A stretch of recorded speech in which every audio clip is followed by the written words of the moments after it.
The scene is Berlin, the evening of Saturday, November 3rd, 1923. A pack of cigarettes costs 4 billion marks, and most everyone has lost faith in both the future and the present.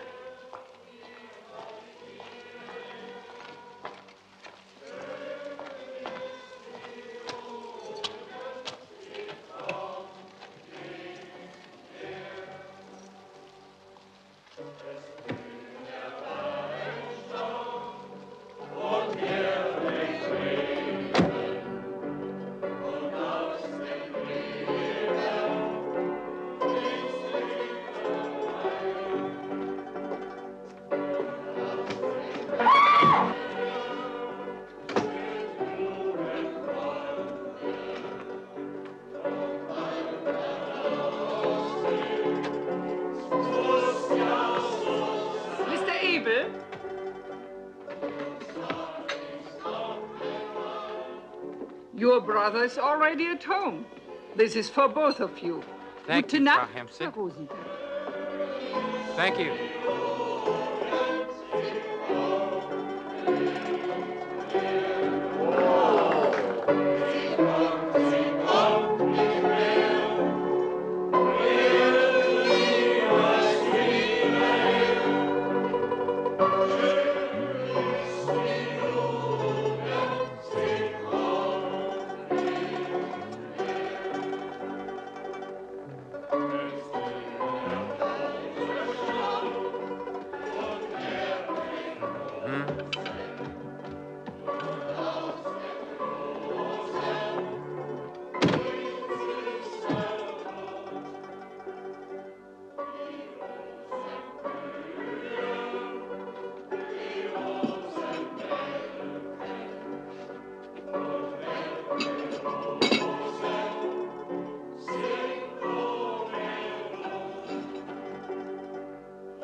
You can sit down.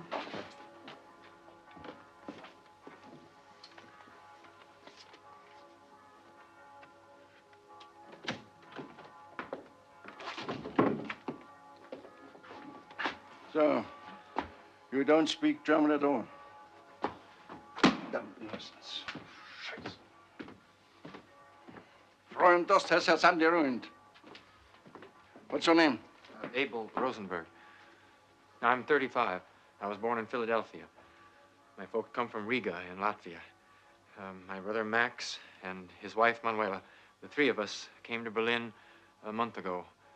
No, at the end of September. Max hurt his wrist, so we couldn't perform anymore. We were circus artists. We had a trapeze act. The reason of your brother's suicide? Depression, unhappy love affair, alcoholism, drugs, nervous breakdown, fed up with life generally, huh? I don't know. An unexplainable impulse, was that it? Well, it happens. Did you get in touch with his wife? No. I tried to last night and this morning, but I can't find her. You didn't live together, all of you? No. Max and Manuela got divorced 2 years ago. After the circus let us go, Manuela went to work in a cabaret. We'll go see her there this afternoon. They open at 3 on Sundays. May I see your papers, Thomas? Yes.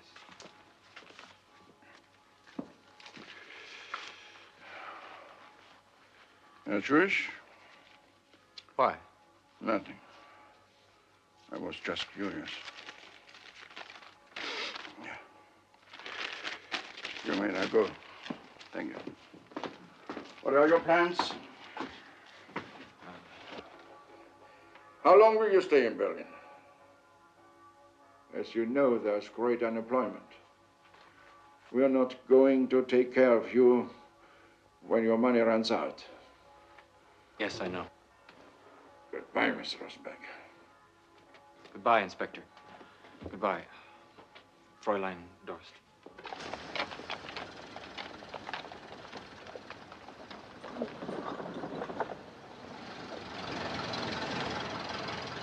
Abel! Abel! Are you going to have lunch? So am I. It's on me. Come. How are things, my dear Abel? And how are Max and Manuela? Do you think his wrist will be better soon?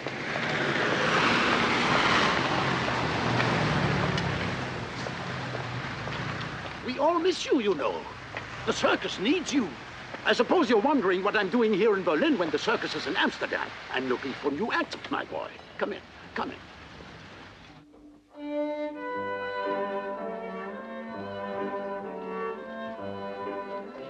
Nowadays, I could get any damn star I want. They all know I pay in dollars. We're playing to full houses all the time. I could have twice as big a tent and it would still be full.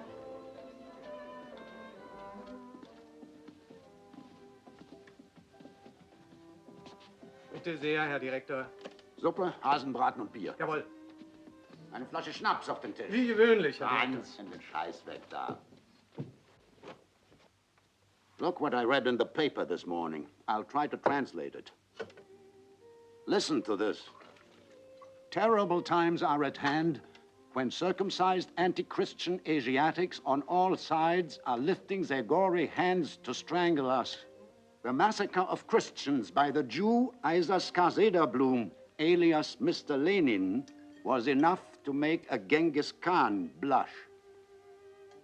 A Jewish terrorist pack, trained to murder and assault, is prowling through the country, butchering honest citizens and farmers on portable gallows. Will you wait until you see thousands of people hanging from lampposts in your town? Do you want to wait until a Bolshevik commission starts its murderous work in your town, just as in Russia? Do you want to stumble over the bodies of your women and children? Existence today is nothing but dread. Do you need money? I can lend you some. Look, there are some billions. Take them. I don't need them. Why don't you say something, Abel? I don't believe in all this political crap. The Jews are as stupid as everybody. If a Jew gets into trouble, it's his own fault. He gets into trouble because he acts stupid. Now, I'm not going to act stupid, so I'm not going to get into trouble. How you know, Papa Hollinger? Thanks for the soup. And the money.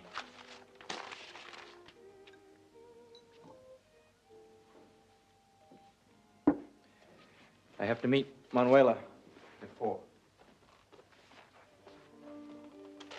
Take care.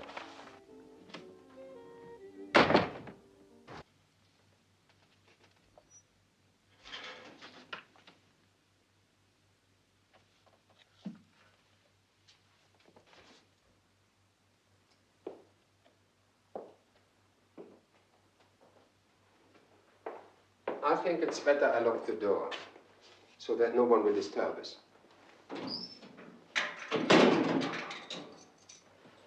Dr. Soterman warned me against you, but I didn't believe him.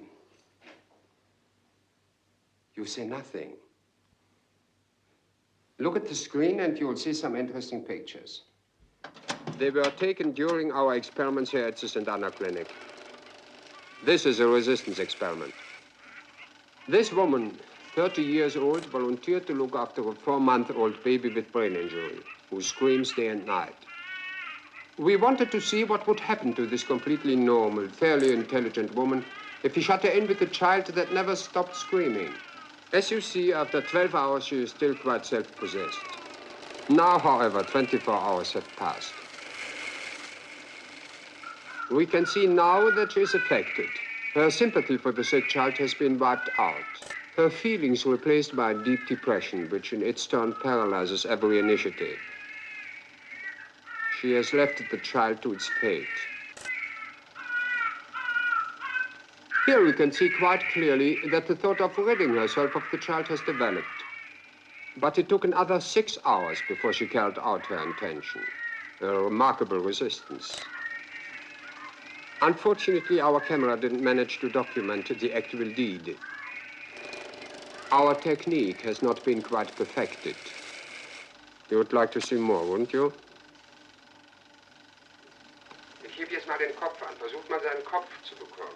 Ja? For 7 days, this man was shut up in a cell, so constructed that he could not move his arms, legs, or head. In addition, he was deprived of all sound and was in total darkness. I know what you're going to say, Abel. You are wondering how we could get anyone to agree to such an experiment voluntarily. No trouble, I assure you. People will do anything for a little money and a square meal. These pictures are not particularly instructive, but may be of physiognomic interest.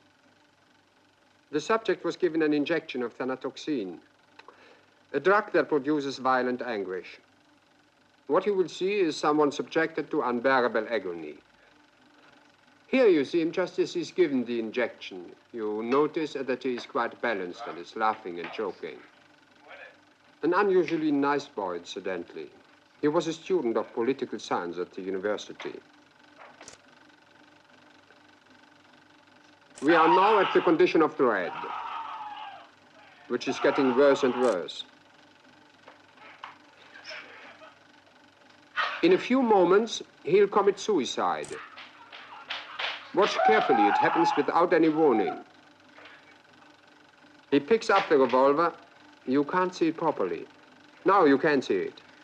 Then he puts it in his mouth. The gun is not loaded, of course. That student really did shoot himself a few days later. Although the effects of the thanatoxine had completely worn off. Your brother, Max, met with the same misfortune. By the way, he was one of our best assistants. He was really interested in our experiments. He wanted to try out the thanatoxine. I advised him not to, but he insisted. His fiancée also helped us quite a bit. They were very attached to each other and lived for a time in one of the apartments that you yourself. This is one of our most recent and interesting experiments. The subjects are administered carefully controlled doses of Capta Blue, a virtually odorless gas. Initially, the gas plays tricks with the behavioral centers, throwing the entire emotional balance out of kilter. The subjects are stripped of their social defenses, lose their inhibitions, teeter madly between quickly changing moods which possess them. Their reactions are so farcical at times one can hardly keep from laughing. Of course, repeated exposure to Capta Blue can cause some permanent damage. Perhaps you are wondering what my intentions were with you and Manuela, placing you in one of our experiment rooms. Will you believe me if I tell you I had no intentions at all, except to help you? As you saw, the building behind your rooms had been vacated. Some time ago, we were forced to transfer our activities to a more out-of-the-way place. We must take great care. Besides, our economic resources are limited. We are financed entirely by private means. I'm not a monster, Abel. What you have seen are the first faltering steps of a necessary and logical development. I know you have told Inspector Bauer of your experiences. I also know that justice, represented by the plodding inspector, has begun to move, slow and creaking.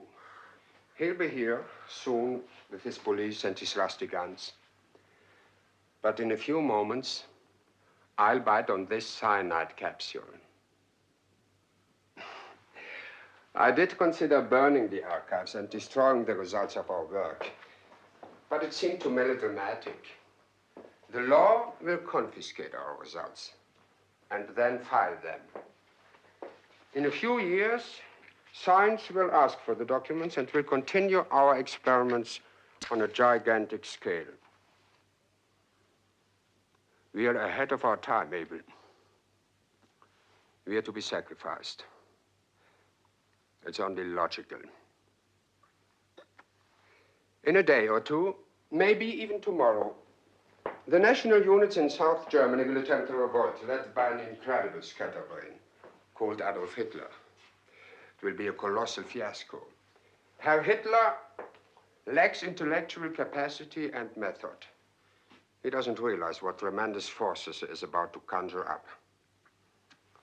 He will be swept away like a withered leaf the day the storm breaks. Abel, look at that picture. Look at all those people. They are incapable of a revolution. They are far too humiliated, too afraid, too downtrodden. But in 10 years, by then, the 10-year-olds will be 20. The 15-year-olds will be 25. To the hatred inherited from their parents, they will add their own idealism and impatience. Someone will step forward and put their unspoken feelings into words. Someone will promise a future. Someone will make demands. Someone will talk of greatness and sacrifice. The young and inexperienced will give their courage and their faith to the tired and the uncertain. And then there will be a revolution. And our world will go down in blood and fire. In 10 years, no more. Those people will create new society, unequaled in world history. The old society, Abel, was based on extremely romantic ideas of man's goodness. It was all very complicated, since the ideas didn't match the reality. The new society will be based on a realistic assessment of man's potentials and limitations. Man is a malformation, a perversity of nature. That is where our experiments come in. We deal with the basic construction and reshape it. We set the productive forces free and control the destructive ones. We exterminate what is inferior and increase what is useful.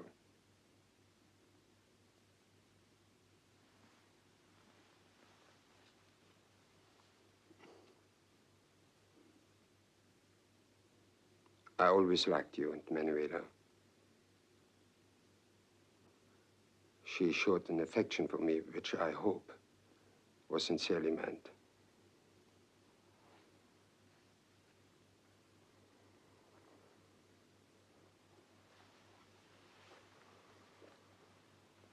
Against my better judgment, I tried to help you. Comic, isn't it, Abel?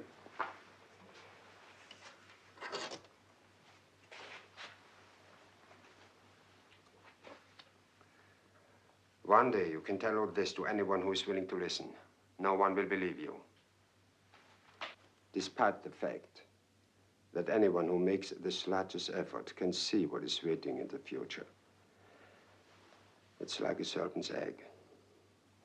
Through the thin membranes, you can clearly discern the already perfect reptile. Aufmachen! Polizei!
Forgiven, Werner. You've slept for 2 days. What day is it? It's the morning of November 11th. Can I have some water? Yeah.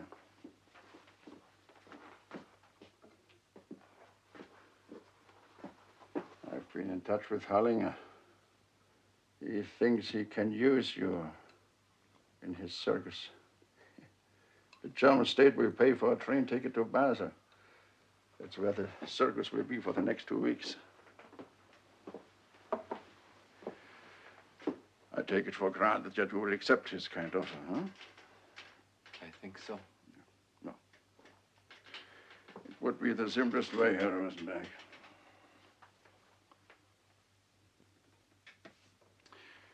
A constable will go to the station with you. The night train is supposed to leave at 11:20. Thank you. Goodbye, Herr Rosenberg. By the way, Hitler failed with his Munich patch. The whole thing was a colossal fiasco. Hitler and his gang underrated the strength of the German democracy. Goodbye, Rosenberg.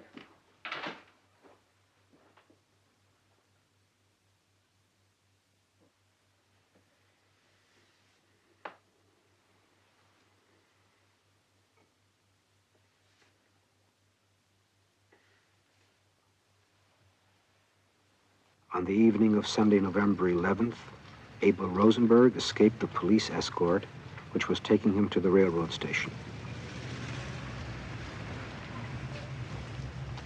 He was never seen again.